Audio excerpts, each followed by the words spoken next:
Hello students, आज मैं आपके साथ क्लास 11th के चैप्टर स्ट्रक्चर ऑफ एटम से नेक्स्ट टॉपिक न्यूक्लियर स्पीसीज, जिसमें आइसोटोप्स हैं, आइसोबार्स हैं, आइसोटोन्स हैं, आइसोडाइपर्स हैं, उनके बारे में डिस्कशन करने जा रहा हूँ। ये सभी स्पीसीज जो हमने प्रीवियस टॉपिक पढ़ा है, प्रीवियस लेक्चर के अंदर जो पढ़ा था, mass number, atomic number, number of neutrons, number of protons, इन पर बेस्ड होते हैं। मीन्स इनके अंदर इलेक्ट्रॉन्स का इन्वॉल्वमेंट नहीं होता। इन सभी का क्लासिफिकेशन मास नंबर, एटॉमिक नंबर या नंबर ऑफ प्रोटॉन्स और नंबर ऑफ न्यूट्रॉन्स के बेसिस पर किया जाता है। तो मास नंबर, एटॉमिक नंबर और नंबर ऑफ प्रोटॉन्स और नंबर ऑफ न्यूट्रॉन्स किस तरह से डिटरमाइन करते हैं, उसके बारे में हम प्रीवियस वीडियो के अंदर बात कर चुके हैं। आज इस वीडियो में मैं आपके साथ इन 4 न्यूक्लियर स्पीसीज को डिस्कस करने जा रहा हूँ। ये चारों 9th क्लास के लिए भी इम्पोर्टेंट हैं। स्पेशली इनमें से 2 आइसोटोप्स और आइसोबार्स 9th क्लास में भी हैं, और इन्हीं से रिलेटेड आइसोटोन्स और आइसोडाइपर्स हैं। और 11th क्लास में भी ये बड़े इंपॉर्टेंट टॉपिक्स हैं। इवन कंपटीशन एग्जाम्स के अंदर इनसे बहुत अच्छे क्वेश्चंस पूछे जाते हैं। इन चारों को मैं एक साथ डिस्कस कर रहा हूँ। चारों में क्या क्या प्रॉपर्टीज होती है, किस तरह से इनको हम आइडेंटिफाई करेंगे, किस बेसिस पर हम आइडेंटिफाई कर पाएंगे इनको कि ये चारों जो डिफरेंट न्यूक्लियर स्पीसीज होती हैं वो क्या होती हैं। अब इनको मैं न्यूक्लियर स्पीसीज क्यों कह रहा हूँ, क्योंकि ये सभी स्पीसीज जो चारों मैंने बताई हैं आपको, इन सभी के अंदर इनके न्यूक्लियस में चेंज होगा। आउटर जो पार्ट होता है, जिसको हम इलेक्ट्रॉनिक पार्ट कहते हैं या एक्स्ट्रा न्यूक्लियर पार्ट कहते हैं, क्योंकि एटम में 2 पार्ट होते हैं, एक न्यूक्लियस होता है और एक एक्स्ट्रा न्यूक्लियर पार्ट होता है। न्यूक्लियस के अंदर न्यूट्रॉन्स और प्रोटॉन्स प्रेजेंट होते हैं, जो एक्स्ट्रा न्यूक्लियर पार्ट है उसके अंदर इलेक्ट्रॉन्स प्रेजेंट होते हैं। तो इसमें सिर्फ न्यूक्लियस का इन्वॉल्वमेंट होगा इन चारों स्पीसीज के अंदर। जो आउटर पार्ट है उसका इन्वॉल्वमेंट नहीं होता, इसलिए उसका हम डिस्कशन नहीं करेंगे। इसीलिए मैं इनको क्या कह रहा हूँ, न्यूक्लियर स्पीसीज कह रहा हूँ। और इनको क्या कहा जाता है, न्यूक्लियाइड्स भी कहा जाता है। न्यूक्लियाइड वर्ड जो है वो 1947 के अंदर पी कोहमैन साइंटिस्ट का नाम था, उन्होंने इसको यूज किया था इन्हीं स्पीसीज के लिए। मीन्स इनके अंदर न्यूक्लियर पार्ट का इन्वॉल्वमेंट होता है, इसलिए इनको या तो न्यूक्लियर स्पीसीज या न्यूक्लियाइड्स भी कहा जाता है। So let us start. So we have these 4 nuclear species: isotopes, isobars, isotons and isodiapers, जिनको अभी मैंने बताया आपको न्यूक्लियाइड्स भी कहा जाता है। अब हम इनका डिस्कशन करेंगे, इनको कंपेयर करेंगे कि किस किस बेसिस पर इनको आइडेंटिफाई किया जाता है, इनकी प्रॉपर्टीज में क्या डिफरेंस होता है, या इनका जो कंपैरिजन है उसमें क्या डिफरेंस होता है, चारों के बारे में। First of all isotopes.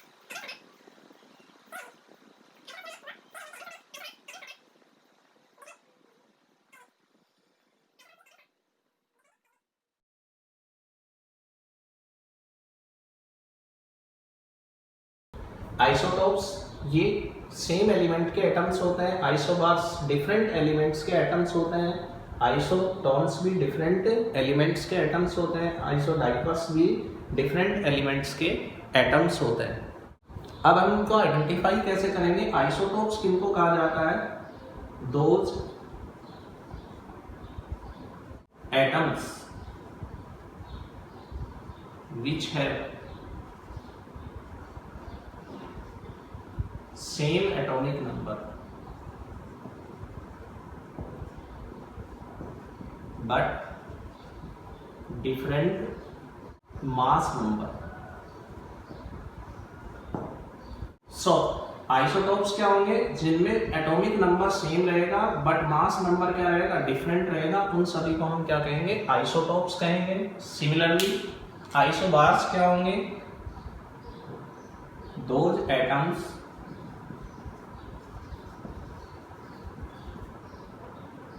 which have same mass number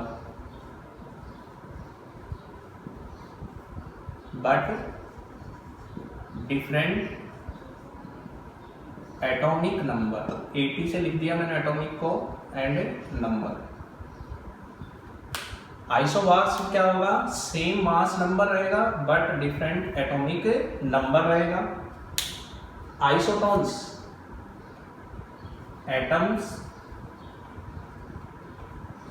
which have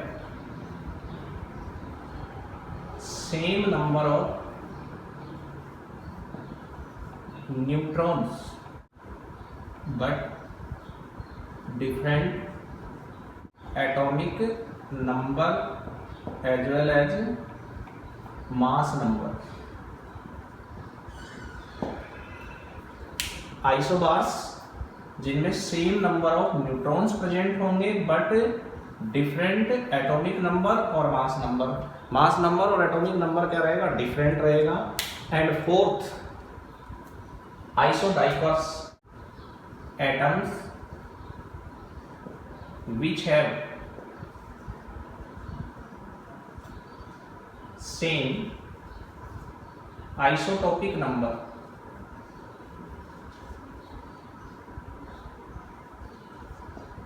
आइसोडाइवर्स किनको कहेंगे, जिनका आइसोटोपिक नंबर सेम रहेगा. अभी मैं आइसोटोपिक नंबर को डिस्कस कर रहा हूं, तो इस तरीके से हम डिफाइन कर सकते हैं isotope those atoms which have same atomic number but different mass number. Isobars those atoms which have same mass number but different atomic number. Those atoms which have same number of neutrons in their nucleus but जो atomic number है और mass number है वो दोनों different रहेंगे. और यहाँ पर atoms which have same isotopic number और साथ में हम ऐड कर सकते हैं विद डिफरेंट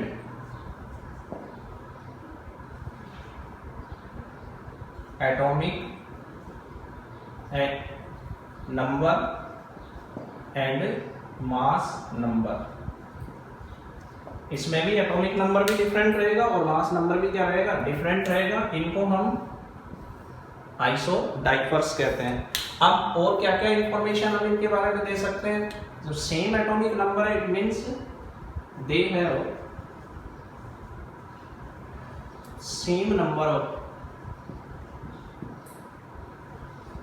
प्रोटॉन्स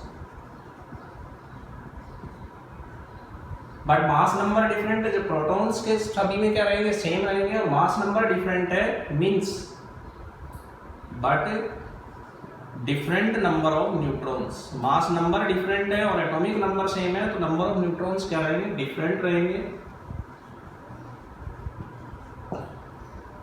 इनमें मास नंबर सेम है और एटॉमिक नंबर डिफरेंट है. इनमें एटॉमिक नंबर डिफरेंट है और एटॉमिक नंबर डिफरेंट होने का मतलब जो नंबर ऑफ प्रोटॉन्स है वो क्या होंगे, डिफरेंट होंगे. Means they have different number of proton as well as mass number same है लेकिन एटम्स क्या है, डिफरेंट है. मास नंबर सेम है और एटम्स डिफरेंट है, तो इसका मतलब उसमें जब आपके पास नंबर ऑफ प्रोटॉन्स डिफरेंट है तो नंबर ऑफ न्यूट्रॉन्स भी क्या आएंगे, डिफरेंट आएंगे. क्योंकि मास नंबर सेम तभी आएगा जब नंबर ऑफ न्यूट्रॉन्स डिफरेंट होंगे. तो as well as number of neutrons भी इनमें क्या होंगे, डिफरेंट होंगे. सो इसमें आपके पास सेम नंबर ऑफ प्रोटॉन्स आ गया बट इसमें डिफरेंट नंबर ऑफ न्यूट्रॉन्स रहेगा.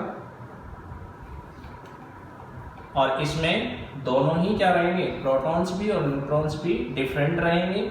यहाँ पर आपके पास सेम नंबर ऑफ न्यूट्रॉन है बट एटॉमिक नंबर डिफरेंट है. इट मीन्स इनके अंदर भी क्या रहेगा, different. They have different number of protons. इनमें भी नंबर ऑफ प्रोटॉन्स क्या रहेंगे, डिफरेंट रहेंगे.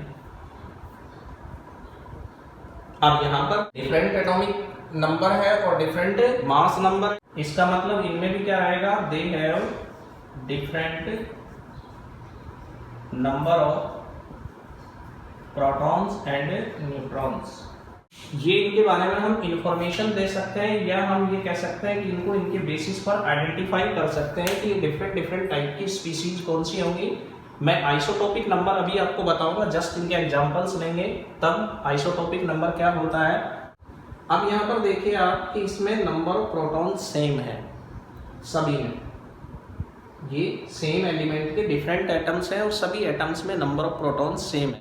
और पिछले वीडियो में मैंने बताया था आपको कि न्यूट्रल एटम के अंदर जितने प्रोटॉन होते हैं उतने ही उसके अंदर क्या होते हैं, इलेक्ट्रॉन होते हैं। उसमें प्रोटॉन और इलेक्ट्रॉन के नंबर में डिफरेंस कब आता है, जब वो आयन बन जाता है। इनमें से कोई भी स्पीसी आयनिक स्पीसी नहीं है, इनमें से चारों में से कोई भी हम आयनिक स्पीसी की बात नहीं कर रहे हैं। ये सब किसकी बात कर रहे हैं, न्यूट्रल स्पीसीज की बात कर रहे हैं। मीन्स इन पर कोई चार्ज नहीं है, ना तो पॉजिटिव चार्ज है ना नेगेटिव चार्ज है।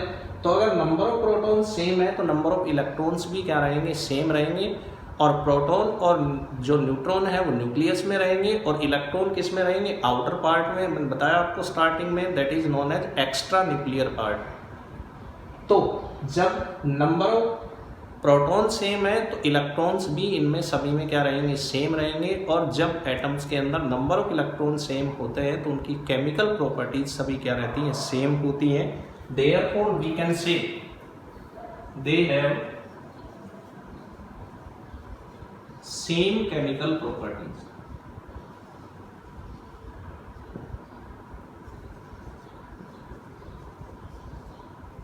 Due to same number of electrons।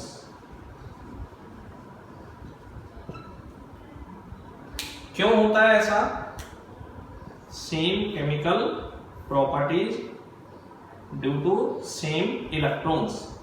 ऐसा क्यों होता है, क्योंकि जो एटम्स हैं उनकी केमिकल प्रॉपर्टी हमेशा उनके इलेक्ट्रॉनिक कन्फिग्रेशन पर डिपेंड करती हैं। और इलेक्ट्रॉनिक कन्फिग्रेशन किससे रिलेटेड होता है, नंबर ऑफ इलेक्ट्रॉन से रिलेटेड होता है। इसलिए जब नंबर ऑफ इलेक्ट्रॉन सेम रहेंगे या यूं कहें इलेक्ट्रॉनिक कन्फिग्रेशन इनका सेम रहेगा तो इनकी केमिकल प्रॉपर्टीज भी सेम रहेंगी। बट यहाँ पर number of neutrons that is mass number different है। मीन्स इनका मास सभी का क्या होता है, डिफरेंट होता है। इसलिए फिजिकल प्रॉपर्टीज जो होती है इनकी वो डिफरेंट होती है। दे have different physical properties. Physical properties में आपके पास जो नॉर्मल प्रॉपर्टीज हैं उनकी बात कर रहा हूं मैं, जैसे मेल्टिंग पॉइंट है, बॉइलिंग पॉइंट है, डेंसिटी है। ये इनकी फिजिकल प्रॉपर्टीज के अंदर आएंगे। ये क्या होंगे, डिफरेंट होंगे। मीन्स आइसोटोप्स जो है उनकी केमिकल प्रॉपर्टीज सभी क्या होती हैं, सेम होती हैं, जबकि उनकी फिजिकल प्रॉपर्टीज क्या होती है, डिफरेंट होती हैं। आइसोटोप्स का यूज होता है मेडिकल फील्ड के अंदर, मेडिसिन्स के अंदर बहुत ज़्यादा यूज किया जाता है, इंडस्ट्रीज के अंदर बहुत ज़्यादा यूज है, एग्रीकल्चर के अंदर बहुत ज़्यादा यूज है आइसोटोप्स का। फोटोसिंथेसिस प्रोसेस की जो मैकेनिज्म है उसको आइडेंटिफाई करने के लिए भी आइसोटोप्स को यूज किया जाता है, जिसके अंदर कार्बन 14 जो रेडियो एक्टिव कार्बन है उसको यूज किया जाता है। सो दे हैव वाइड एप्लीकेशंस। इनके जो एप्लीकेशंस हैं वो बहुत ज़्यादा हैं, बाकी इन तीनों के जो एप्लीकेशंस हैं वो बहुत कम होते हैं, बिकॉज इनकी केमिकल प्रॉपर्टीज क्या होती है, डिफरेंट होती है। क्यों, दे have different number of protons. Means क्या मतलब हुआ, जब different number of protons present हैं तो इनमें इलेक्ट्रॉन्स भी क्या होंगे, डिफरेंट होंगे। और जब इलेक्ट्रॉन डिफरेंट होंगे दे हैव डिफरेंट केमिकल प्रॉपर्टीज। मैंने अभी बताया आपको कि केमिकल प्रॉपर्टीज हमेशा किस पर डिपेंड करती हैं, इलेक्ट्रॉनिक कॉन्फ़िगरेशन पर डिपेंड करती हैं। अब इनमें नंबर ऑफ इलेक्ट्रॉन डिफरेंट है तो इनके आउटर पार्ट का जो इलेक्ट्रॉनिक कॉन्फ़िगरेशन होगा वो भी क्या होगा, डिफरेंट होगा। इसलिए इनकी जो केमिकल प्रॉपर्टीज हैं वो डिफरेंट रहेंगी। यहाँ पर भी जो केमिकल प्रॉपर्टीज हैं वो क्या रहेंगी, डिफरेंट रहेंगी। They have also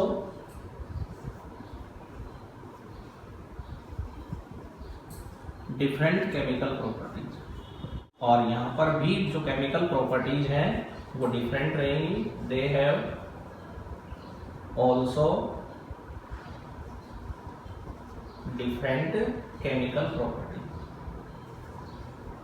different chemical properties और डिफरेंट केमिकल प्रॉपर्टीज। इस तरह से हम क्या कर सकते हैं, इनको कंपेयर कर सकते हैं तीन चारों को आपस में। एक बार मैं वापस रिपीट कर रहा हूं इन सभी को। Atoms of the same element, isotopes हमेशा एक सेम एलिमेंट के एटम्स प्रेजेंट होते हैं। और एलिमेंट जो होता है वो मैटर की प्योर फॉर्म होती है जिसके अंदर सारे एटम्स एक जैसे प्रेजेंट होते हैं। इनमें आइसोटोप्स कब बनते हैं, atoms which have same atomic number, means atomic number तो सेम रहेगा, मीन्स वो उसी एलिमेंट के एटम्स रहेंगे, बट मास नंबर डिफरेंट हो जाएगा due to different number of neutrons in their nucleus. Proton same रहेंगे, न्यूट्रॉन क्या हो जाएंगे, डिफरेंट हो जाएंगे। और जब नंबर ऑफ प्रोटॉन सेम रहेंगे तो न्यूट्रल एटम के अंदर इलेक्ट्रॉन्स भी सभी में क्या रहेंगे, सेम रहेंगे। मीन्स आइसोटोप्स के अंदर सभी के अंदर नंबर ऑफ इलेक्ट्रॉन सेम होते हैं, उनका जो इलेक्ट्रॉनिक कन्फिग्रेशन है वो सेम रहता है, और जो केमिकल प्रॉपर्टीज है इलेक्ट्रॉनिक कन्फिग्रेशन से रिलेटेड होती है, इसलिए आइसोटोप्स की केमिकल प्रॉपर्टीज सेम रहती हैं, but they have different physical properties and they have wide application in medical field, industrial field as well as agricultural field. और मैंने आपको बताया फोटोसिंथेसिस प्रोसेस की जो मैकेनिज्म है वो भी इससे देखी जाती है, आइसोटोप्स के ही जरिए देखी जाती है। इसके अलावा जो केमिकल रिएक्शंस हैं उनकी मैकेनिज्म को आइडेंटिफाई करने के लिए लेटेस्ट टेक्निक दी जाती है जिसका नाम है ट्रेसर टेक्निक। उसके अंदर भी आइसोटोप को ही यूज किया जाता है, डिफरेंट एलिमेंट्स के आइसोटोप्स को। तो इसका जो यूजेज है या इसकी जो एप्लीकेशंस है वो बहुत वाइड है आइसोटोप्स की। आइसोबार्स के क्या होंगे, डिफरेंट एलिमेंट्स के एटम्स होंगे, atoms of the different elements, element भी डिफरेंट होंगे। अब जब एलिमेंट डिफरेंट है तो उनके एटम्स ऑब्वियसली क्या होंगे, डिफरेंट रहेंगे। Those atoms which have same mass number but different atomic number. Mass number इनमें क्या रहेगा, सेम रहेगा, लेकिन एटॉमिक नंबर डिफरेंट रहेगा। इनमें मास नंबर सेम होने का मतलब है कि इनके जो न्यूक्लियस में प्रेजेंट नंबर ऑफ प्रोटॉन और नंबर ऑफ न्यूट्रॉन्स हैं उनका सम हमेशा क्या रहेगा, सेम रहेगा। अब because they have different number of protons, जब इनके अंदर नंबर ऑफ प्रोटॉन डिफरेंट है इसका मतलब इनके अंदर इलेक्ट्रॉन्स भी डिफरेंट होंगे, और जब इलेक्ट्रॉन डिफरेंट होंगे तो इलेक्ट्रॉनिक कन्फिग्रेशन डिफरेंट होगा, इलेक्ट्रॉनिक कन्फिग्रेशन डिफरेंट होगा तो केमिकल प्रॉपर्टीज भी क्या आएंगी, डिफरेंट आएंगी। इनके जो एप्लीकेशंस है वो बहुत ज़्यादा नहीं है, बिकॉज इनकी केमिकल प्रॉपर्टीज क्या होती है, डिफरेंट होती हैं। फिर भी जो ट्यूमर होती है, ट्यूमर को ट्रीट करने के लिए, ब्लड की क्लोटिंग को ट्रीट करने के लिए, और जो प्लांट्स हैं उनकी एज फाइंड करने के लिए कुछ आइसोबार्स को यूज किया जाता है, बट इनके बहुत ज़्यादा जो एप्लीकेशन है वो नहीं है, जैसे आइसोटोप्स के बहुत ज़्यादा एप्लीकेशन है। अब बात आती है किसकी, आइसोटोन्स की। Isotones atoms of different element, ये क्या होते हैं, डिफरेंट एलिमेंट्स के एटम होते हैं which have same number of neutrons in their nucleus. इनके न्यूक्लियस में नंबर ऑफ न्यूट्रॉन्स क्या रहेंगे, सेम रहेंगे, बट इनका जो एटॉमिक नंबर है वो भी डिफरेंट रहेगा, और मास नंबर भी क्या रहेगा, डिफरेंट रहेगा। Means they have different number of protons, और जब नंबर ऑफ प्रोटॉन्स डिफरेंट है तो जो इलेक्ट्रॉनिक कन्फिग्रेशन है वो भी डिफरेंट आएगा, इसलिए इनकी केमिकल प्रॉपर्टीज भी क्या होती हैं, डिफरेंट होती हैं। नाउ आइसोडाइवर्स, ये भी एटम्स ऑफ डिफरेंट एलिमेंट्स होते हैं जिनका आइसोटोपिक नंबर सेम रहता है। अब मैं यहाँ पर आपको पहले आइसोटोपिक नंबर बता देता हूँ। आइसोटोपिक नंबर को मैं IN लिख रहा हूँ, आप इसको नोट कर लेंगे। Isotopic number is equal to होता है नंबर ऑफ न्यूट्रॉन्स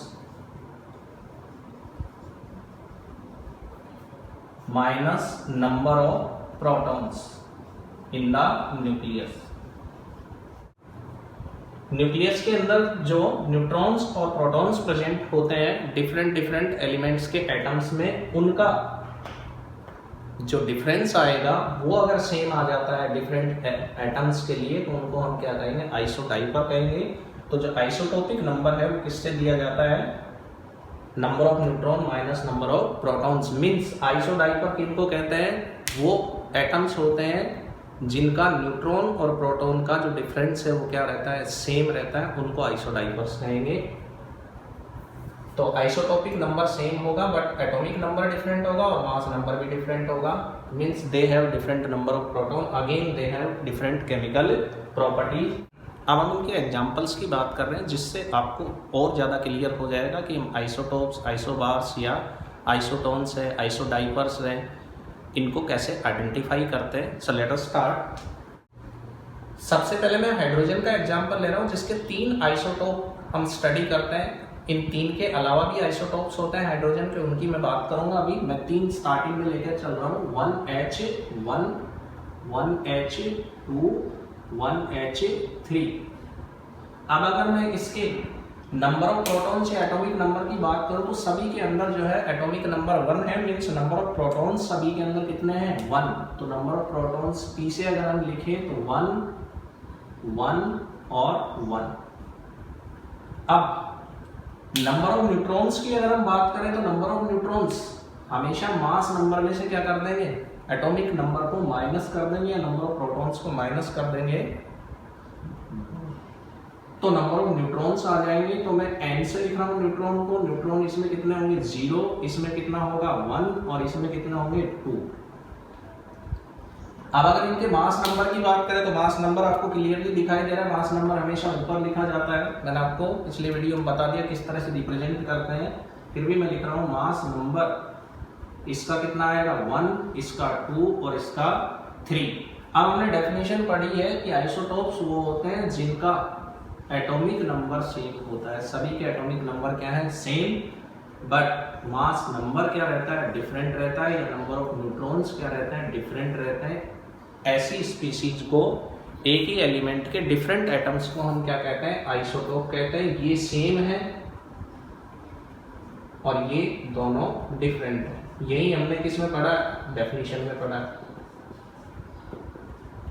ये नंबर ऑफ न्यूट्रॉन्स और या मास नंबर डिफरेंट रहेगा, जबकि नंबर ऑफ प्रोटॉन्स या एटॉमिक नंबर क्या रहेगा सेम रहेगा। अब हाइड्रोजन के 3 आइसोटोप्स में जो पहला हाइड्रोजन होता है इसको ऑर्डिनरी हाइड्रोजन कहा जाता है। मैं यहां लिख रहा हूं 1H1। 1H1 क्या कहलाता है ऑर्डिनरी हाइड्रोजन, जिसको प्रोटियम भी कहते हैं। और हाइड्रोजन में इसका ऑलमोस्ट 99% पार्ट होता है। सबसे ज्यादा प्रोटियम प्रेजेंट होता है जिसके न्यूक्लियस में न्यूट्रॉन नहीं होता, इसको प्रोटियम कहा जाता है। 1H2 इसको हैवी हाइड्रोजन बोलते हैं,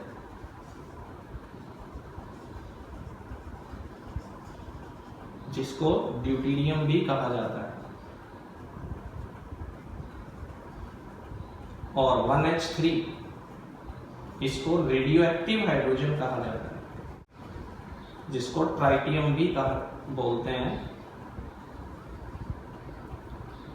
अब एक चीज मैं वो बता दूं आपको, यहाँ पर जो आइसोटोप्स होते हैं वो भी 2 तरह के होते हैं। एक स्टेबल आइसोटोप होते हैं और एक अनस्टेबल या रेडियो एक्टिव आइसोटोप्स होते हैं। और रेडियो एक्टिविटी की प्रॉपर्टी किस में आती है, अनस्टेबल न्यूक्लियाइज के अंदर ही आती है, क्योंकि जो अनस्टेबल न्यूक्लियाइज होती है, अनस्टेबल न्यूक्लियस होती है, उनकी एनर्जी बहुत ज़्यादा होती है। और केमिस्ट्री में जिस सिस्टम की एनर्जी ज़्यादा होती है उसकी स्टेबिलिटी क्या रहती है, कम रहती है। हम हमेशा यही स्टडी करेंगे कि जिस सिस्टम की एनर्जी ज़्यादा रहेगी वो उसकी स्टेबिलिटी हमेशा क्या रहेगी, कम रहेगी।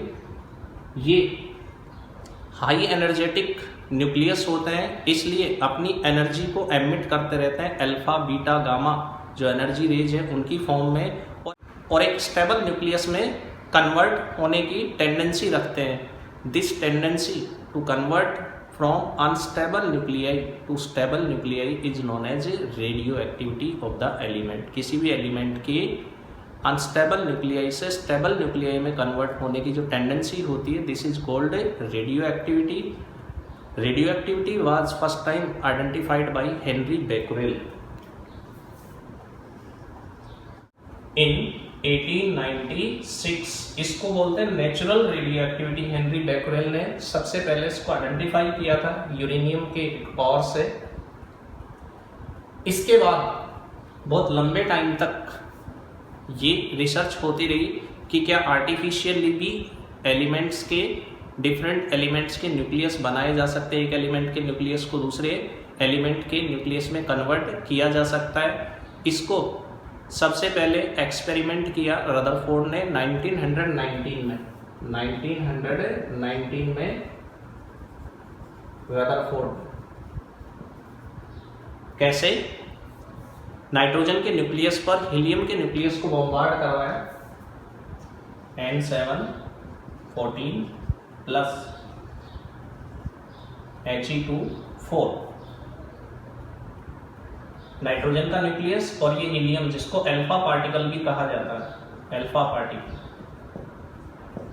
दोनों न्यूक्लियस थे, नाइट्रोजन के न्यूक्लियस पर हीलियम के न्यूक्लियस को बॉम्बार्ड करवाया गया, जिससे क्या बना, ऑक्सीजन का न्यूक्लियस बना।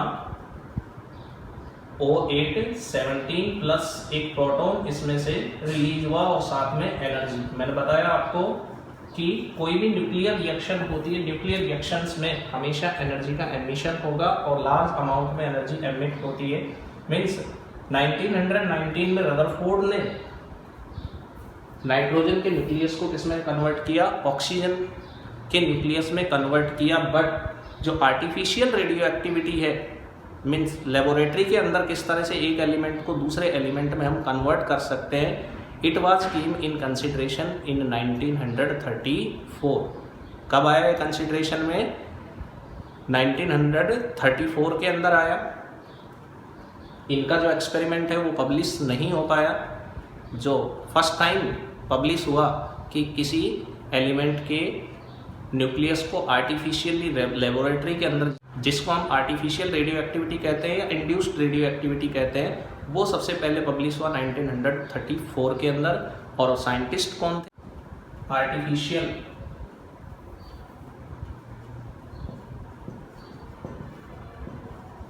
Radio activity in 1934 by Irene Curie and Frederic Joliot. इन दोनों ने आर्टिफिशियल रेडियो एक्टिविटी के बारे में बताया, जबकि एक्सपेरिमेंट रदरफोर्ड ने 1919 में ही कर लिया था। कुछ लोग इनको भी मानते हैं कि इन्होंने आर्टिफिशियल रेडियो एक्टिविटी को डिस्कवर किया था। और नेचुरल रेडियो एक्टिविटी 1896 के अंदर आइडेंटिफाई की गई बाई हेनरी बेकरेल। और रेडियो एक्टिविटी मैंने आपको बता दिया क्या होता है। जो एनर्जेटिक न्यूक्लियस होते हैं, जो रेडियो एक्टिव न्यूक्लियस होते हैं, वो अपनी एनर्जी को लूज करके और स्टेबल न्यूक्लियाइज के अंदर कन्वर्ट होने की टेंडेंसी रखते हैं। That is called radio activity. इसलिए जो 1H3 होता है वो क्या होता है? रेडियो एक्टिव हाइड्रोजन होता है। तो मैंने आपको बताया कि जो आइसोटोप्स होते हैं वो भी दो तरह के होते हैं, एक स्टेबल होते हैं और दूसरे अनस्टेबल या रेडियो एक्टिव आइसोटोप्स होते हैं, जो कंटिन्यूसली एनर्जी एमिट करके अल्फा बीटा गामा रेज की फॉर्म में और स्टेबल न्यूक्लियाई में कन्वर्ट होने की टेंडेंसी रखते हैं। सो ये आइसोटोप्स के बारे में और जो डिफरेंट इंफॉर्मेशंस हैं जो आप 9th और 11th क्लास में रेयरली ही स्टडी कर पाते हो, कुछ इन्फॉर्मेशन है। बाकी जो न्यूक्लियर केमिस्ट्री का टॉपिक है बहुत वाइड टॉपिक है। कभी आने वाले टाइम में, क्योंकि NCERT सिलेबस में नहीं है, बट फिर भी मैं कोशिश करूँगा कि जब अपना रेगुलर सिलेबस कंप्लीट हो जाएगा उसके बाद मैं न्यूक्लियर केमिस्ट्री को भी डिस्कस करूँगा। जरूर रेडियो एक्टिविटी के बारे में भी डिस्कस करूँगा किसी दूसरे वीडियो में।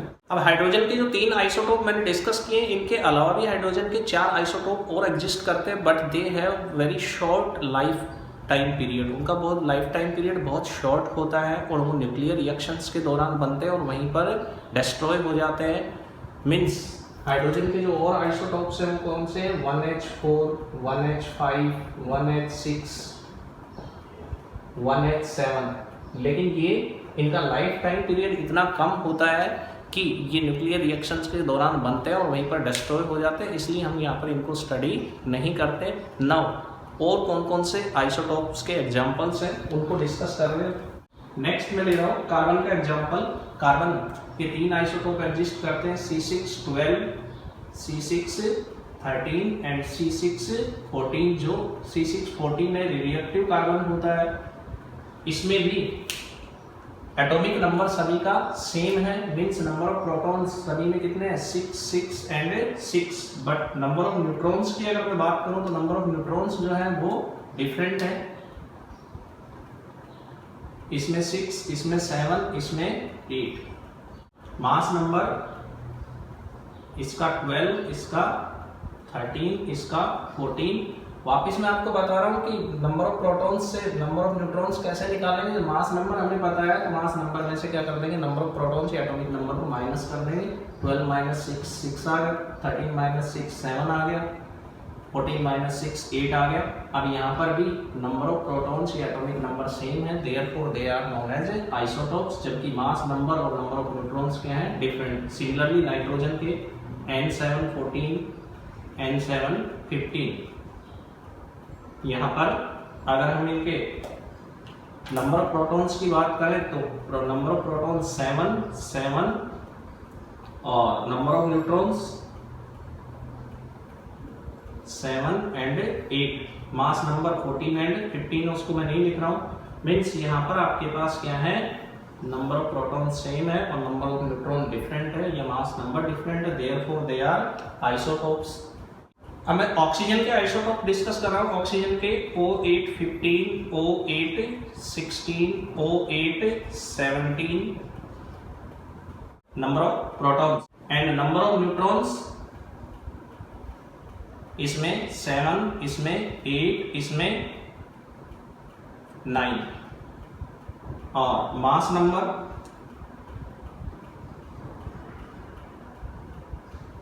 15, 16 एंड 17। तो नंबर ऑफ प्रोटॉन्स या एटॉमिक नंबर सेम है, जबकि नंबर ऑफ न्यूट्रॉन और मास नंबर डिफरेंट है, तो हम इनको क्या कह सकते हैं, आइसोटॉप्स कह सकते हैं। इसी तरह अगर मैं फ्लोरीन का डिस्कशन करूं तो फ्लोरीन के अंदर F9 18, F9 19। अब नंबर ऑफ प्रोटॉन्स 9, जबकि नंबर ऑफ न्यूट्रॉन्स कितने रहेंगे, इसमें 9 और इसमें कितने रहेंगे 10, और मास नंबर 18 और 19 है। So these are isotopes. और इसके अलावा एग्जाम्पल ले सकते हैं, बहुत सारे एग्जाम्पल्स हैं आइसोटोप। आइसोटोप किसी भी एलिमेंट के बनाए जा सकते हैं। मैंने बताया आपको आर्टिफिशियल जो ट्रांसम्यूटेशन प्रोसेस है लेबोरेटरी के अंदर, उससे बनाए जा सकते हैं, न्यूक्लियर रिएक्शन से, और न्यूक्लियर रिएक्शन से किसी भी एलिमेंट के एक आइसोटोप को दूसरे एलिमेंट के आइसोटोप में कन्वर्ट किया जा सकता है ना। आइसोबार्स, अब आइसोबार्स कौन से होते हैं, जिनका मास नंबर सेम होता है बट एटॉमिक नंबर क्या रहता है, डिफरेंट रहता है। अब यहीं से मैं आपको एग्जांपल बता रहा हूँ। यहाँ पर देखिए आप, कार्बन 14 और नाइट्रोजन 14, दोनों का मास नंबर सेम है। इसका मतलब हम क्या कह सकते हैं कि C614 एंड N714 ये दोनों क्या है, एक दूसरे के आइसोबार्स हैं। क्यों? क्योंकि नंबर ऑफ प्रोटॉन 6 और 7 है, जबकि नंबर ऑफ न्यूट्रॉन्स इनमें कितने हैं, 8 एंड 7। नंबर ऑफ प्रोटॉन्स भी डिफरेंट है, नंबर ऑफ न्यूट्रॉन्स भी डिफरेंट है, लेकिन इन दोनों का जो सम आएगा नंबर ऑफ प्रोटॉन और न्यूट्रॉन का, मैंने आपको बताया था आइसोबार्स के अंदर न्यूट्रॉन प्रोटॉन का जो सम है वो हमेशा बराबर रहेगा। दोनों में ही क्या आएगा, 14 एंड 14। इसलिए हम इन दोनों को क्या कह रहे हैं, आइसोबार। इसी तरह से और आइसोबार कौन से हो सकते हैं, ये रहा N715 और O8 15, N715 एंड O8 15। अब आप अकॉर्डिंगली इसको समझ सकते हैं इसी एग्जांपल से। इस तरह से इसमें प्रोटॉन 7, इसमें 8 है, इसमें न्यूट्रॉन 8 और इसमें कितने हैं 7। जब आप सम करेंगे तो कितना आएगा, दोनों का 15 आएगा।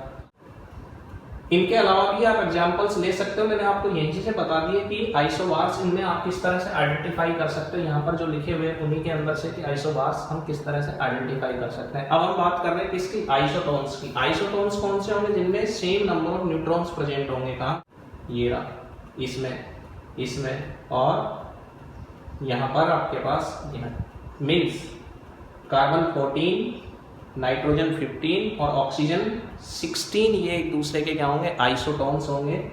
C614 N715 और O8 16 क्यों होंगे, क्योंकि नंबर ऑफ प्रोटॉन्स तो सभी में डिफरेंट है, 6, 7, 8, बट नंबर ऑफ न्यूट्रॉन सभी में क्या आएंगे, सेम।